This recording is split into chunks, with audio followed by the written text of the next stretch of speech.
Hello dear students, मैं मनीष मालव। स्वागत है आपका आपके अपने यूट्यूब चैनल फ्री के एजुकेशन 4.0 में।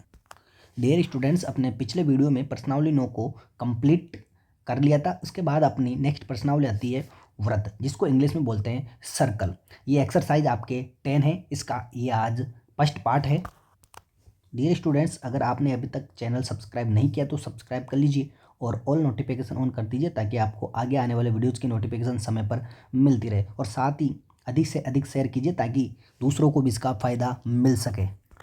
देखिए दोस्तों, व्रत को पढ़ने से पहले अपन व्रत के बारे में जान लेते हैं। व्रत होता क्या है? देखिए देखिए दोस्तों, ये जो आपको आकृति दिख रही है, ये आपके व्रत है, जिसमें आपके बीच में ओ केंद्र होता है और इसकी जो रेडियस होती है, इस केंद्र से ये जो व्रत है, ये व्रत की क्या होती है, चारों ओर व्रत की परिधि होती है। तो इस परिधि पर कहीं पर भी एक अगर बिंदु ले लिया जाए, जैसे कि इस पर ए बिंदु ले लिया, तो यहाँ से ओ से इस तक, इस ए बिंदु तक की जो दूरी होती है आपकी क्या कहलाती है? त्रिज्या कहलाती है, जिसको इंग्लिश में रेडियस बोला जाता है। यानी कि ये यहाँ पर क्या होगी, आपकी त्रिज्या हो जाती है और ओ क्या होगा, आपके केंद्र होगा। और अगर इस व्रत पर कहीं पर भी दो बिंदु लिए जाएं, जैसे कि एक ले लिया यहाँ पर P और एक ले लिया Q, तो इन दोनों बिंदुओं को मिला दिया जाए तो ये बनती है आपकी क्या बनेगी? जीवा। क्या कहलाती है? ये जीवा कहलाती है। और साथ में दोस्तों, अगर ये जो केंद्र है, केंद्र से जाने वाली अगर ये जो जीवा है, अगर ये जीवा अगर केंद्र से गुजर जाए, कैसे? यहाँ से इस केंद्र से अगर ये गुजर जाए तो इसको बोलेंगे अपन व्यास। क्या बोलेंगे? व्यास। मतलब कि कुल मिला के त्रिज्या जो होती है यहाँ से यहाँ तक आधी होती है आर, तो इधर डबल कर दें, इधर इधर भी आर होंगी, तो ये जो व्यास होगा, जो व्यास जो होता है वो त्रिज्या का क्या होता है? दुगना होता है। यानी कि त्रिज्या जो होती है अगर 5 है तो व्यास कितना होगा? 10 होगा। भाई दुगना हुआ कि नहीं हुआ? 2 गुना करेंगे तो ये जो व्यास होता है वो त्रिज्या का क्या होता है? दुगना होता है। और दूसरी भाषा में बात करें तो सबसे बड़ी जो जीवा होंगी, सबसे बड़ी जो जीवा होती है वो क्या होती है? व्यास ही होती है। क्या होंगी? व्यास। व्यास से बड़ी कोई जीवा नहीं होती है। अब दोस्तों, अपन इस वीडियो में यानी कि इस प्रश्नावली में अपन स्पर्श रेखाओं से संबंधित क्वेश्चन सोल्व करेंगे। तो ये जो आपके ये जो डायग्राम दिख रहे हैं, इनसे संबंधित चर्चा कर लेते हैं। देखिए, पहला जो चित्र है आपकी अप्रतिच्छेदी रेखा का है, और दूसरा जो चित्र है आपके प्रतिच्छेदी रेखा का है, और तीसरा जो डायग्राम है आपके स्पर्श रेखा का है। चलिए दोस्तों, समझते हैं अप्रतिच्छेदी रेखा क्या होती है। देखिए दोस्तों, ये व्रत जो होता है, व्रत अनंत बिंदुओं से मिलकर बना हुआ होता है। यानी कि जो इसकी परिधि होती है, इस पर अनंत बिंदु होते हैं। कितने? अनंत बिंदु होंगे। अनंत बिंदु होते हैं, यानी कि इनफाइनिट बिंदु होते हैं, असंख्य बिंदु होते हैं। इस पर छोटे छोटे छोटे पॉइंट होते हैं इस पर, जो कि आपके अनंत बिंदु होते हैं। अब ये जो बिंदु है, इस प्रकार इनसे मिलकर बना हुआ रहता है ये व्रत। अब यहाँ पर इस व्रत के बाहर अगर कोई रेखा है, जैसे कि PQ, तो जब व्रत के बाहर कोई रेखा होंगी तो उसको बोला जाएगा आपके अप्रतिच्छेदी रेखा। यानी कि ये व्रत को कहीं भी रिलेट नहीं कर रही है, मतलब कि कहीं पर भी टच नहीं कर रही, तो इसको बोलेंगे आप अप्रतिच्छेदी रेखा। जबकि अगर ये जो रेखा है, अगर ये रेखा अंदर की ओर आ जाए और अंदर की ओर आने पर ये व्रत को किन्हीं दो बिंदुओं, जैसे कि यहाँ पर R और S, किन्हीं दो बिंदुओं को प्रतिच्छेद करें तो उसको बोला जाएगा प्रतिच्छेदी रेखा, या फिर बोलते हैं छेदक रेखा। क्या बोलेंगे? छेदक रेखा। और अगर ये जो रेखा है, ये जो लाइन थी, ये जो रेखा थी आपके, अगर बीच अंदर व्रत के अंदर न जाकर कहाँ पर जाए? इस व्रत पर जाए, यानी कि व्रत की परिधि पर स्पर्श करती हुई जाए, यानी कि व्रत को टच करती हुई जाए, तो इसको बोलेंगे आप स्पर्श रेखा। तो कुल मिला के स्पर्श रेखा की अगर बात की जाए, स्पर्श रेखा की परिभाषा की बात की जाए, तो एक ऐसी रेखा जो व्रत को, ध्यान देना, व्रत को किस बिंदु पर प्रतिच्छेद कर रही है? T बिंदु पर प्रतिच्छेद कर रही है। तो यहाँ पर सिर्फ और सिर्फ केवल और केवल एक ही बिंदु को प्रतिच्छेद करती है। कौन? स्पर्श रेखा। तो स्पर्श रेखा की परिभाषा क्या हुई कि वह रेखा जो व्रत को एक और केवल एक ही बिंदु को प्रतिच्छेद करती हो, तो इस प्रकार की रेखा को क्या बोला जाता है? स्पर्श रेखा बोला जाता है।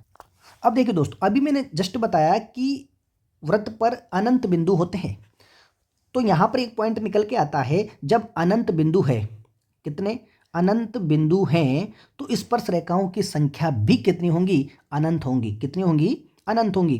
किस पर होंगी, वृत्त की परिधि पर। किस पर, वृत्त की परिधि पर। यानी कि वृत्त की जो परिधि होती है, ये परिधि जो होती है, इस पर अनंत बिंदु होते हैं, तो हर एक बिंदु से आपके क्या बनेगी, एक स्पर्श रेखा बनेगी। इस प्रकार स्पर्श रेखाओं की संख्या क्या होंगी, अनंत होंगी। यानी कुल मिला के वृत्त जो होता है, वृत्त की परिधि पर अनंत बिंदु होते हैं और स्पर्श रेखाओं की संख्या भी कितनी होती है, आपकी अनंत ही होंगी।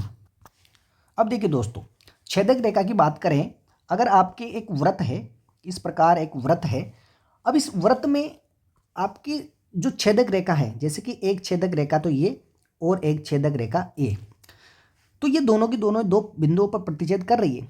तो इस प्रकार कोई भी वृत्त है, इस पर छेदक रेखाएं जो होंगी आपके समांतर, समांतर जो छेदक रेखाएं होंगी, समांतर का मतलब क्या होगा, आमने सामने, इस प्रकार। तो ये जो समांतर रेखाएं होंगी वो कितनी होंगी, आपकी अनंत होंगी। कितनी होंगी, अनंत समांतर प्रतिच्छेदी रेखाएं होती है, यानी कि छेदक रेखाएं होती है। क्योंकि वृत्त पर अनंत बिंदु होते हैं, तो इस प्रकार ये जो छेदक रेखाएं होंगी समांतर, वो कितनी होंगी, अनंत बन जाएगी, यानी कि अनंत रेखाएं बना सकते हैं। लेकिन अगर वही बात करें कि कोई भी वृत्त है, इस वृत्त के अगर समांतर कोई प्रतिच्छेदी रेखा है, तो इस प्रतिच्छेदी रेखा के समांतर सिर्फ और सिर्फ दो ही स्पर्श रेखाएं खींची जा सकती है, एक तो इधर की तरफ और एक इधर की तरफ, दो ही स्पर्श रेखाएं। स्पर्श रेखाओं की संख्या कितनी होंगी, अधिकतम दो ही होंगी। मतलब कि जैसे कि ये वृत्त है, इस वृत्त पर आपके ये प्रतिच्छेदी रेखा है, तो इस प्रतिच्छेदी रेखा के समांतर सिर्फ और सिर्फ केवल दो, एक तो इधर की तरफ और एक इधर की तरफ आपके स्पर्श रेखा खींची जा सकती है। यानी कुल मिला के समांतर प्रतिच्छेदी रेखा जो है, यानी कि जो प्रतिच्छेदी रेखा है, इसके समांतर दो ही स्पर्श रेखाएं खींची जा सकती है। और याद रखना, वृत्त पर किसी भी बिंदु पर एक और केवल एक ही स्पर्श रेखा खींची जा सकती है। जैसे कि यहाँ पर अपन ने स्पर्श रेखा खींची, तो ये जो अगर एक बिंदु है, तो इस पर एक ही स्पर्श रेखा खींची जाएगी, दूसरी स्पर्श रेखा नहीं खींच सकते हैं इस पर। चलिए दोस्तों, इसके बाद अपने प्रमेय आती है, प्रमेय 10.1, थ्योरम 10.1। देखिए थ्योरम पढ़िए, वृत्त के किसी बिंदु पर स्पर्श रेखा स्पर्श बिंदु से जाने वाली त्रिज्या पर क्या होती है, लंब होती है। यानी कि कोई वृत्त दिया गया है और वृत्त पर कोई बिंदु है, इससे स्पर्श रेखा गुजर रही है, तो ये जो त्रिज्या होंगी ये क्या होंगी, स्पर्श रेखा पर लंब होती है। यानी कि ये जो त्रिज्या होंगी इस वृत्त की स्पर्श रेखा पर लंब होंगी। ये किस प्रकार अपन सोल्व करेंगे, पहले तो यहाँ पर बनाता हूँ मैं आपके वृत्त। ये वृत्त बनाया मैंने, इस प्रकार ये वृत्त बनाया। अब इस वृत्त पर, वृत्त का जो केंद्र है आपके यहाँ पर, वृत्त का केंद्र हो गया ये O, ठीक है। अब इससे एक स्पर्श रेखा गुजर रही है। देखिए दोस्तों, इस प्रकार एक वृत्त दिया गया है, इस वृत्त का केंद्र मान लिया मैंने O। अब इस पर जो ये त्रिज्या होंगी, यहाँ पर कहीं ना कहीं एक पॉइंट है जो स्पर्श रेखा है, ये जो स्पर्श रेखा AB अपन ने स्पर्श रेखा मान ली, इस P पॉइंट पर क्या कर रही है, प्रतिच्छेद कर रही है। यानी कि ये P पॉइंट को प्रतिच्छेद करती हुई गुजर रही है, तो ये स्पर्श रेखा दी गई है। तो बोला गया है कि स्पर्श रेखा जो त्रिज्या होती है वो स्पर्श रेखा पर लंब होती है। इसका मतलब ये हुआ कि ये यहाँ से, ये जो त्रिज्या होंगी आपके, यहाँ से यहाँ तक ये त्रिज्या जो खींची गई है, ये इस स्पर्श रेखा पर AB पर क्या है, लंब है, यानी कि 90 डिग्री का कोण बनाती है। तो इसको किस प्रकार अपन सोल्व करेंगे, तो सबसे पहले तो अपन लिखते हैं, दिया है O केंद्र वाला एक वृत्त एवं वृत्त पर, जो वृत्त है, वृत्त पर कोई बिंदु P है, जिससे, देखिए, जिससे AB जो है, AB स्पर्श रेखा खींची गई है। यानी कि यहाँ से P बिंदु से गुजरती है, खींची गई हैं। ठीक है, अब अपन को सिद्ध क्या करना है, सिद्ध करना है क्या सिद्ध करना है कि ओपी लंब होगा, लंब का चिन्ह ये होता है इस प्रकार उल्टा टी, किस पर, ए बी पर, यही तो बोला गया है। देखिए वृत्त के किसी बिंदु पर स्पर्श रेखा, स्पर्श बिंदु जो ये पी पॉइंट है ये स्पर्श बिंदु है, स्पर्श बिंदु से जाने वाली जो त्रिज्या होती है, ये जो त्रिज्या है ये त्रिज्या क्या होंगी, इस स्पर्श रेखा पर लंब होती है। यही अपन को क्या करना है, सिद्ध करना है। अब देखिए इसमें थोड़ी सी अपन क्या करेंगे, रचना करते हैं। रचना क्या किया मैंने कि ओ को पी से मिला दिया। पहली बात तो जो ए बी है, इस ए बी पर कोई बिंदु सी लिया। क्या लिया अपन ने, सी ले लिया। जैसे कि मैंने यहाँ पर किसी जगह पर एक पॉइंट लिया सी, और क्या करेंगे, एवं ओ सी को मिलाया। क्या करेंगे, उसी को क्या कर दूंगा मैं यहाँ से इस पर मिला देता हूँ। मतलब कुल मिला के अपन ने रचना में क्या किया, ए बी पर कोई बिंदु सी लिया एवं ओ सी को क्या कर दिया, मिला दिया। अब देखिए उपपत्ति में क्या होगा, उपपत्ति जिसकी जो थ्योरम वाले क्वेश्चन होते हैं उसमें क्या करते हैं अपन, उपपत्ति करते हैं। तो देखिए यहाँ पर चूंकि ओपी त्रिज्या है, ओपी क्या है, त्रिज्या है, एवं ओसी जो है, ओसी वृत्त के बाहर स्थित है। अतः देखिए ध्यान देना, ओसी क्या है, वृत्त के बाहर स्थित है। अतः ओसी जो होगा, ओसी इज ग्रेटर देन, यानी कि ओसी बड़ा होगा किससे, ओपी से।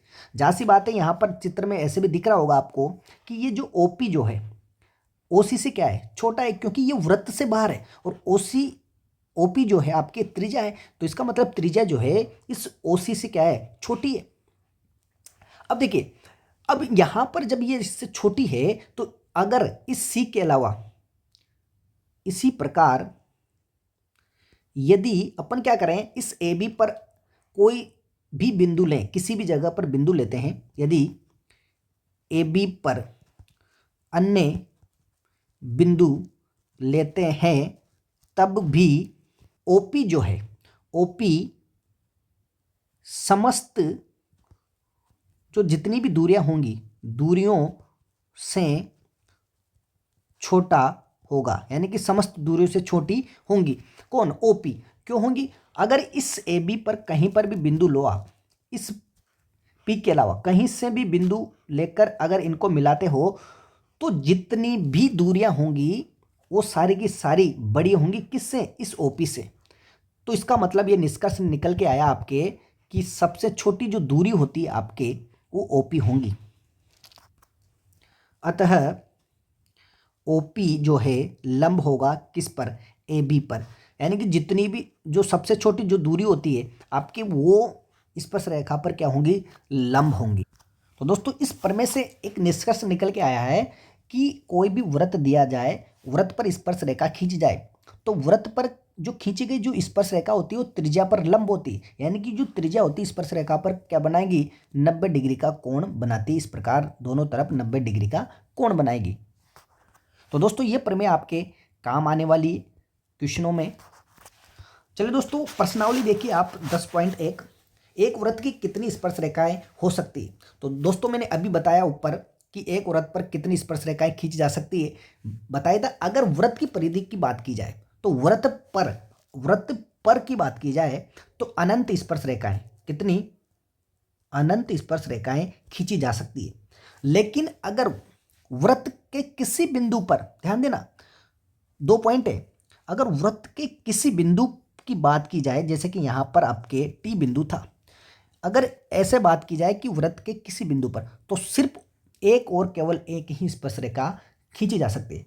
तो यहाँ पर प्रश्नावली 10.1 में पहले क्वेश्चन का आंसर क्या हो जाएगा, एक वृत्त की कितनी स्पर्श रेखाएं, अनंत स्पर्श रेखाएं खींची जा सकती हैं। अगर एक बिंदु से खींचने की बात की जाए तो एक ही स्पर्श रेखा खींची जाएंगी। इसके बाद अपना नेक्स्ट क्वेश्चन आता है, रिक्त स्थानों की पूर्ति कीजिए। देखिए पहला क्वेश्चन है, किसी वृत्त की स्पर्श रेखा उसे खाली स्थान बिंदुओं पर प्रतिच्छेद करती है। तो देखिए दोस्तों इसका मैंने अभी जस्ट यहाँ पर ही बताया है कि जो कोई भी वृत्त होता है इसकी स्पर्श रेखा जो होती है एक और केवल एक ही बिंदु पर प्रतिच्छेद करती है। यहाँ पर मैंने स्पर्श रेखा की परिभाषा में आपको बताया था, एक और केवल एक ही बिंदु पर प्रतिच्छेद करेंगी स्पर्श रेखा। अगला नेक्स्ट क्वेश्चन है आपके, वृत्त को दो बिंदुओं पर प्रतिच्छेद करने वाली रेखा को क्या कहा जाता है।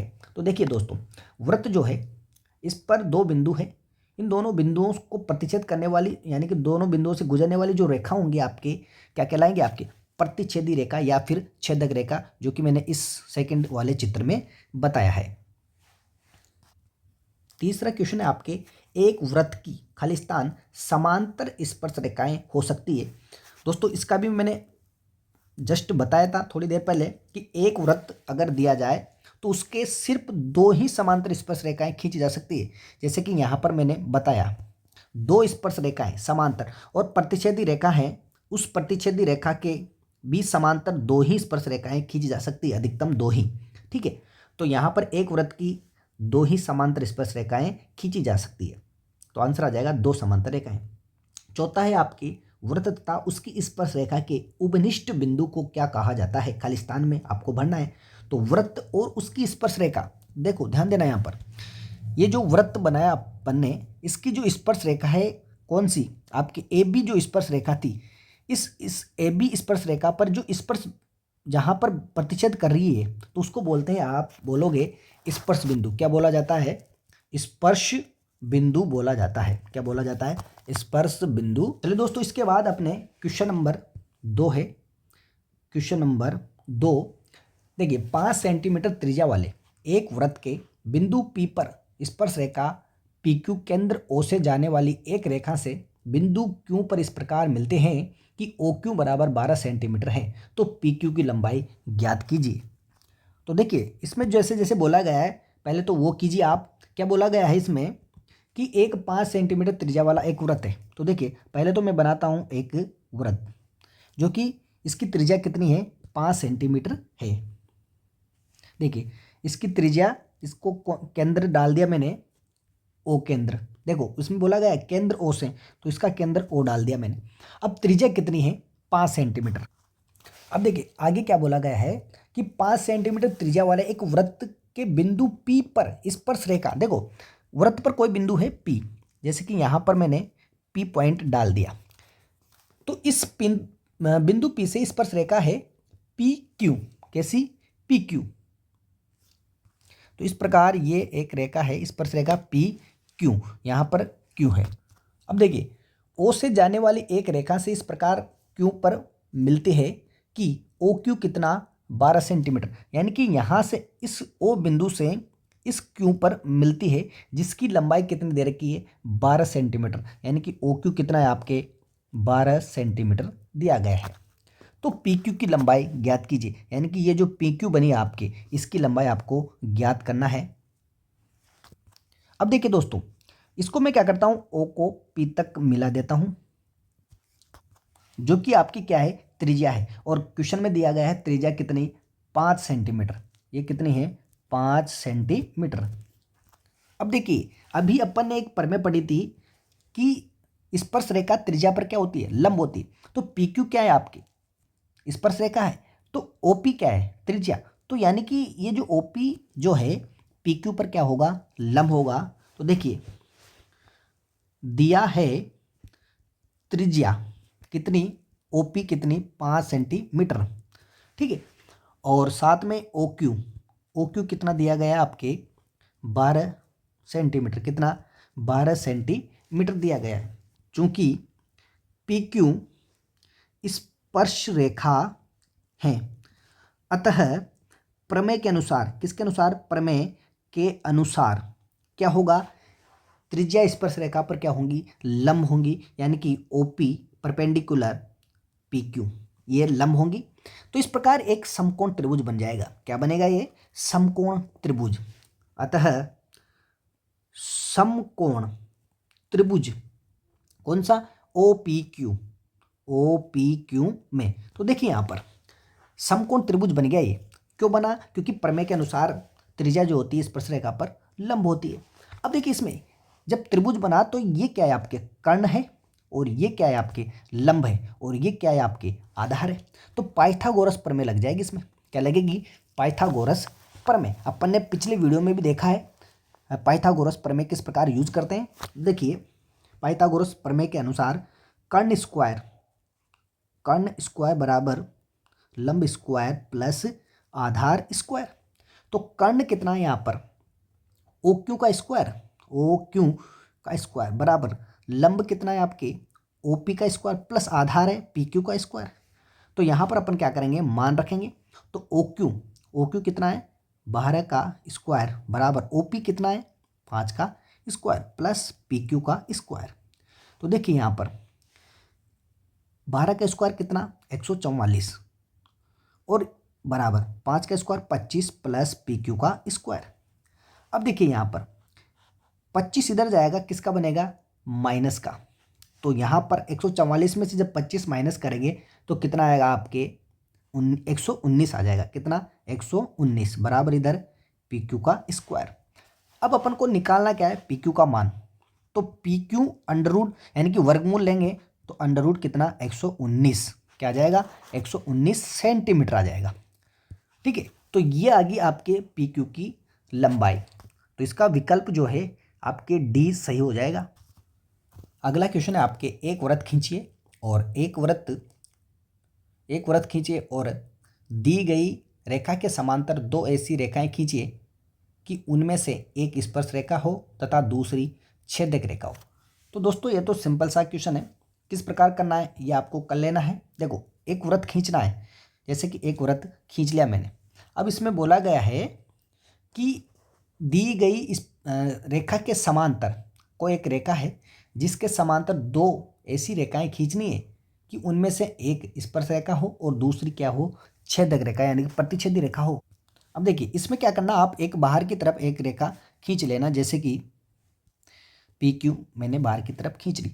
अब इसमें बोला गया है कि एक तो प्रतिच्छेदी इसी के समांतर, तो इसके समांतर एक तो प्रतिच्छेदी इस प्रकार आपके हो ही जाएंगी, जिसको आप ए बी नाम डाल सकते हो। और एक होगी स्पर्श रेखा, तो स्पर्श रेखा इस बिंदु पर होके गुजरेगी इस प्रकार, तो इसको नाम डाल सकते हो आप आर एस। ठीक है, तो ये तो होंगे आपकी स्पर्श और ये हो जाएगी आपकी प्रतिच्छेदी रेखा। तो इस प्रकार इस क्वेश्चन को सोल्व करना है। चलिए दोस्तों, इसके बाद अपना नेक्स्ट टॉपिक आता है, एक बिंदु से एक वृत्त पर स्पर्श रेखाओं की संख्या कितनी होगी। तो देखिए इसमें इस प्रकार 3 कंडीशन हो सकती है। कोई भी आपकी एक बिंदु है, इस एक बिंदु से कितनी स्पर्श रेखाएं हो सकती है? वृत्त के अंदर हो या वृत्त पर हो या फिर वृत्त के बाहर हो। तो देखिए सबसे पहले एक वृत्त बनाता हूं मैं यहाँ पर, जैसे कि ये आपके एक वृत्त बनाया और दूसरा वृत्त ये बना लिया और तीसरा वृत्त ये बना लिया। ठीक है, अब देखिए यहाँ पर,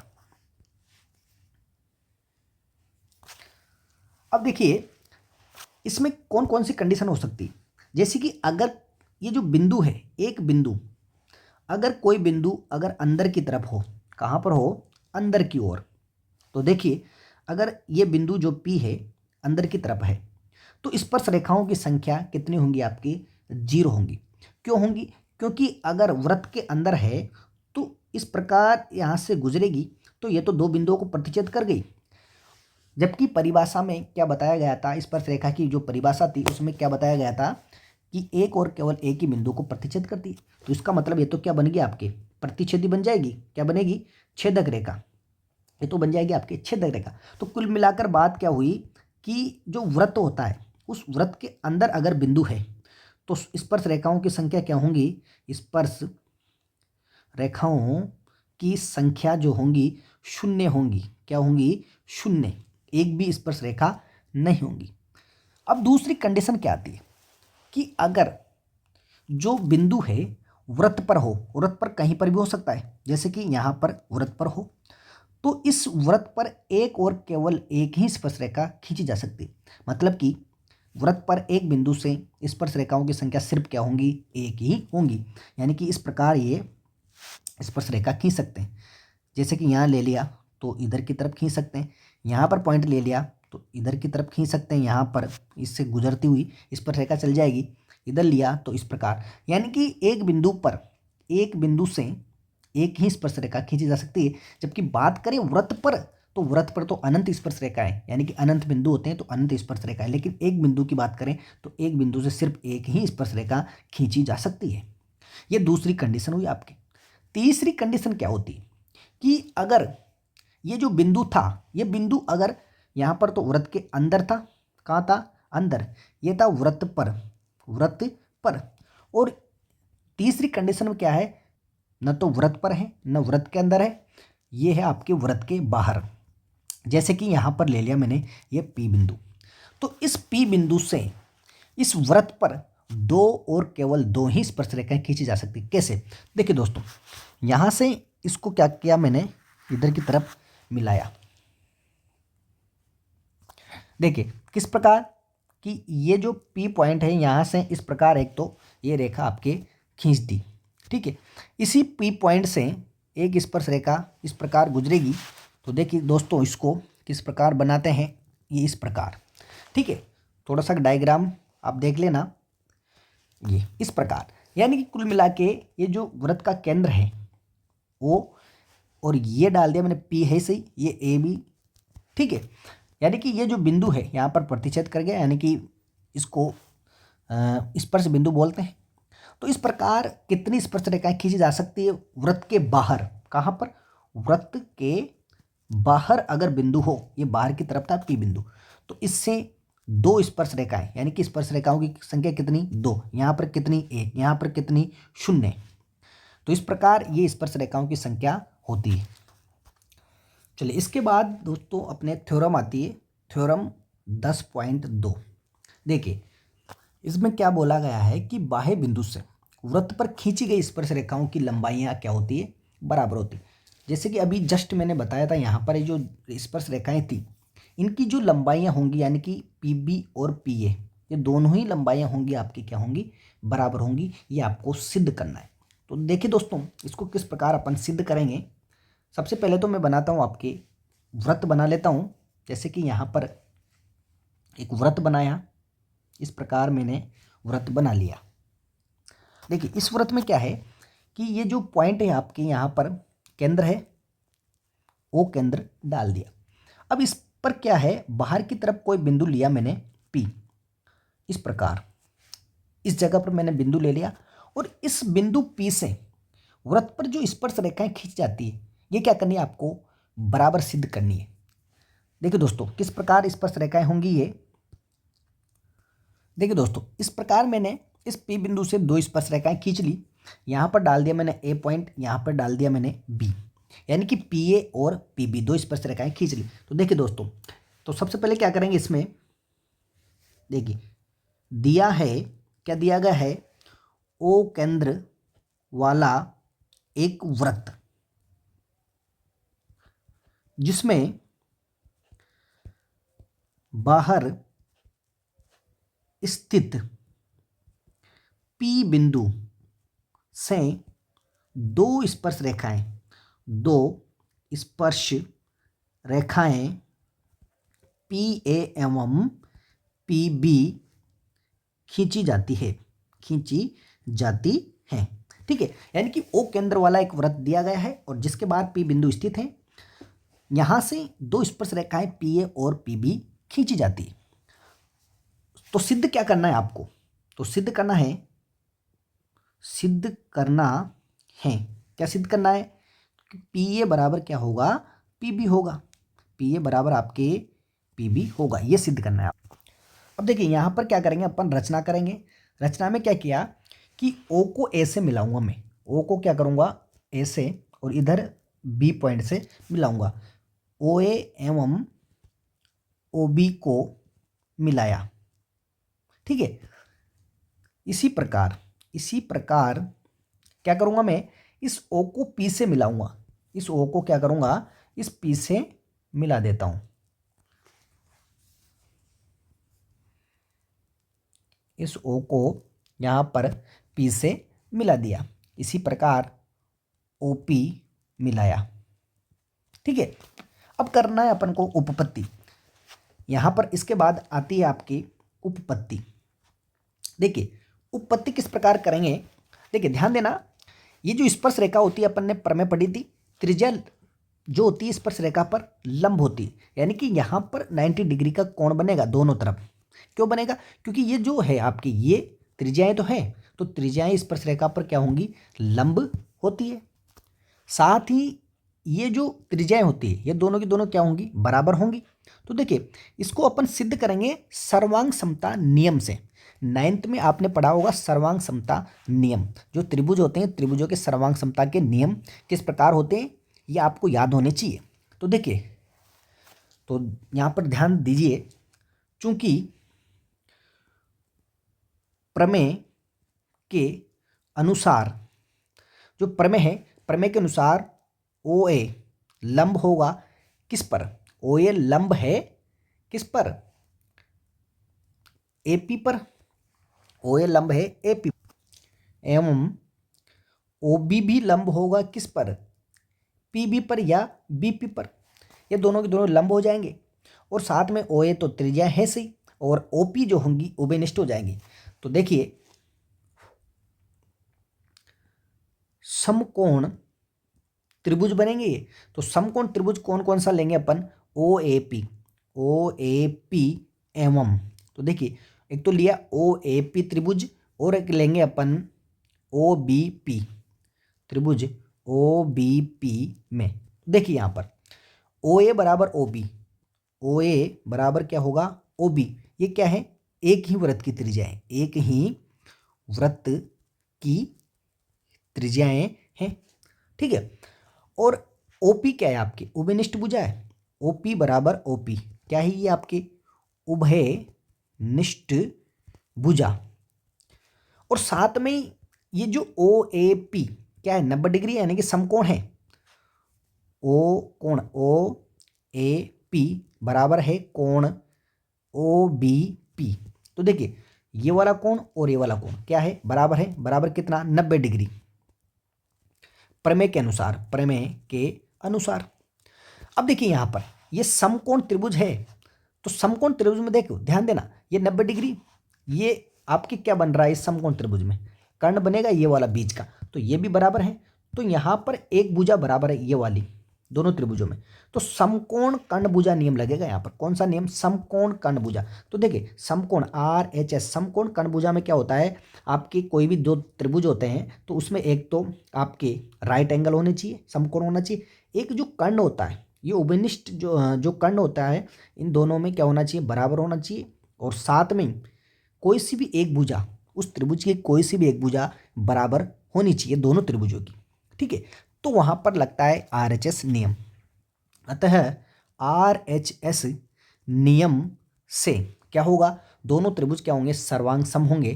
तो त्रिभुज OAP सर्वांग सम का चिन्ह त्रिभुज किसके? OBP के सर्वांग सम होगा। तो जब ये सर्वांग सम होंगे तो इनके संगत भाग क्या होते हैं? बराबर होंगे, यानी कि संगत भुजा क्या हो जाएंगी? इसकी बराबर होंगी।